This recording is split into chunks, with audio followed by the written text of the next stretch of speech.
പൂച്ച വളർത്തുന്നവർ മാത്രം അനുഭവിക്കുന്ന ശാസ്ത്രം പോലും ഈ അടുത്ത കാലത്ത് കണ്ടെത്തിയ 4 അതീവ രഹസ്യങ്ങൾ ഇതാ.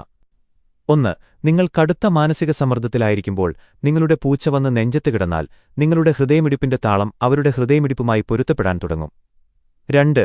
പൂച്ചകളുടെ പുർപുർ ശബ്ദത്തിന്റെ പ്രത്യേക തരംഗങ്ങൾ മനുഷ്യന്റെ അസ്ഥികളെയും പേശികളെയും വരെ ബലപ്പെടുത്താൻ സഹായിക്കുമെന്ന് പുതിയ പഠനങ്ങൾ പറയുന്നു. 3. നിങ്ങൾ ഉറങ്ങുമ്പോൾ പൂച്ചകൾ നിങ്ങളുടെ കാൽക്കലോ തലക്കിലോ കാവലിരിക്കുന്നത് അവരുടെ ജന്മവാസന കാരണം നിങ്ങളെ ശത്രുക്കളിൽ നിന്ന് സംരക്ഷിക്കാൻ വേണ്ടിയാണ്. 4. നിങ്ങൾ ദീർഘനേരം കമ്പ്യൂട്ടറിലോ ഫോണിലോ നോക്കിയിരിക്കുമ്പോൾ അവർ വന്ന് അതിന്മേൽ കിടക്കുന്നത് നിങ്ങളെ ആ ഡിജിറ്റൽ ലോകത്തുനിന്ന് മാറ്റി അവരുടെ ലോകത്തേക്ക് കൊണ്ടുവരാൻ വേണ്ടിയാണ്. നിങ്ങളുടെ പൂച്ച നെഞ്ചത്ത് കിടക്കുമ്പോൾ ഈയൊരു സമാധാനം നിങ്ങൾ അനുഭവിച്ചിട്ടുണ്ടോ?